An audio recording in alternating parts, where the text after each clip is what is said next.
Hello everyone, and welcome to our channel, your go-to lecture for all things sleep.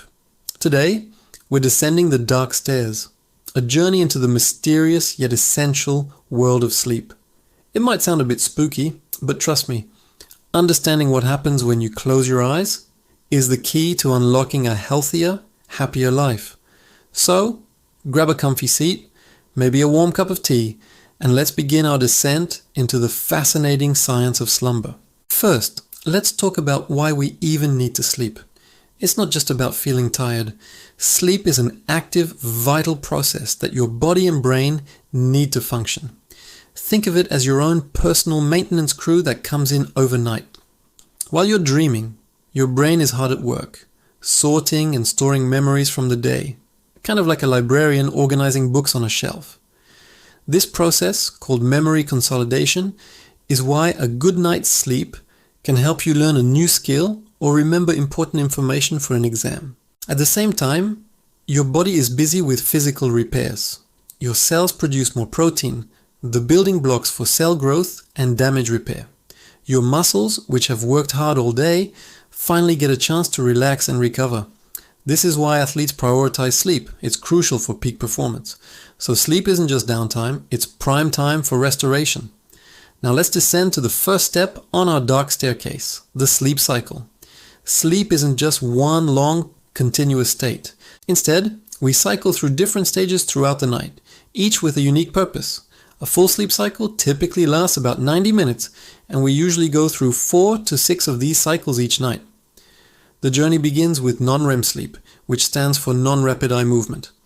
This is divided into 3 stages. Stage 1 is that very light, drowsy state when you're just drifting off. You might twitch or feel like you're falling. That's called a hypnic jerk. You can be easily woken up from this stage. It's the very top of our staircase. As we go a little deeper, we enter stage 2. Your heart rate and breathing slow down. Your body temperature drops, and your brain waves become less active. You spend about half of your total sleep time in this stage. It's a preparatory stage, getting you ready for the really deep, restorative sleep to come. Then we reach the bottom of the non-REM stairs, stage 3, also known as deep sleep or slow wave sleep. This is the most restorative stage. It's very difficult to wake someone up from deep sleep, and if you do, they'll likely feel groggy and disoriented. During this stage, your body does its most important repair work. Growth hormone is released, tissues are repaired, and your immune system gets a significant boost. Getting enough deep sleep is critical for feeling refreshed and energized the next day. If you consistently miss out on this stage, you'll feel the effects. After we've spent some time in the depths of deep sleep, we begin to ascend the stairs again, moving back through stage 2, and then we arrive at a very different, very special stage, REM sleep. REM stands for rapid eye movement, and it's named that because behind your closed eyelids, your eyes are darting back and forth. REM sleep is often called paradoxical sleep because in many ways your brain becomes highly active again, almost as if you were awake.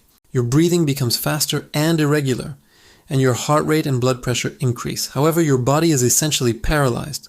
A clever mechanism in your brainstem prevents your muscles from moving, which is a good thing, because this is when most of our vivid dreaming occurs.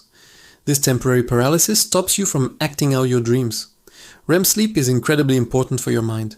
It plays a huge role in emotional regulation, processing the feelings and stresses of the day. It's also vital for creativity and problem solving.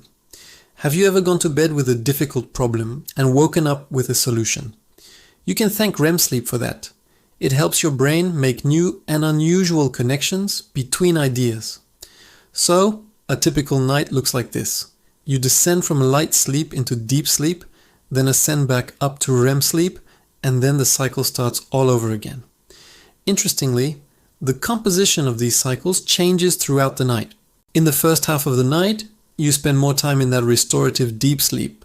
In the second half, closer to morning, your REM sleep stages get longer and longer. This is why you often wake up remembering a dream. You are likely just coming out of a long REM period. This intricate dance between non-REM and REM sleep is orchestrated by our internal biological clock, known as the circadian rhythm. This is a 24-hour cycle that tells our bodies when to be awake and when to be sleepy. The biggest cue for our circadian rhythm is light. When light hits our eyes, it signals to our brain to suppress the production of melatonin, the hormone that makes us feel sleepy. As it gets dark, melatonin production ramps up, signaling that it's time to wind down for bed. This is why our modern lifestyles can be so disruptive to sleep. The blue light emitted from our phones, tablets, and computer screens can trick our brains into thinking it's still daytime. This suppresses melatonin and makes it harder to fall asleep. That's why one of the best pieces of advice for better sleep is to create a digital sunset, turning off screens at least an hour before bed. So what can we do to ensure we navigate these dark stairs of sleep successfully every night? This is where sleep hygiene comes in. It's not about being clean, but about having a set of healthy habits and a routine that promotes good sleep. First, consistency is king. Try to go to bed and wake up at the same time every day, even on weekends. This helps to anchor your circadian rhythm, making it easier to fall asleep and wake up naturally. Your body loves a predictable schedule. Second, create a relaxing bedtime routine. This is your personal ritual to signal to your body and mind that it's time to wind down. This could be reading a book, a real paper book, taking a warm bath, listening to calm music, or doing some light stretching. The key is to choose activities that you find calming and to do them in the hour before bed. Third, optimize your bedroom environment. It should be a sanctuary for sleep. This means making it as dark, quiet, and cool as possible. Blackout curtains can be a game changer. A white noise machine or earplugs can help mask disruptive sounds. And most experts agree that a cool room temperature, somewhere around 18 degrees Celsius or 65 degrees Fahrenheit, is ideal for sleeping. Fourth, pay attention to what you eat and drink. Avoid large meals, caffeine, and alcohol close to bedtime. While a glass of wine might make you feel drowsy initially, alcohol actually fragments your sleep later in the night, especially suppressing that all-important REM sleep. Caffeine, a stimulant, can stay in your system for hours, so it's best to avoid it in the afternoon and evening. And finally, get some exercise during the day. Regular physical activity can help you fall asleep faster and enjoy deeper sleep. Just try not to exercise too vigorously right before bed, as that can be stimulating for some people. Understanding the journey we take each night down the dark stairs of sleep is the first step toward improving it. It's not a passive state of nothingness, but a complex and crucial biological function that impacts every aspect of our health and well-being. By respecting the process and cultivating good sleep hygiene, you can ensure that each night is a journey of restoration, leaving you prepared and energized for the day ahead. Thank you for joining this lecture.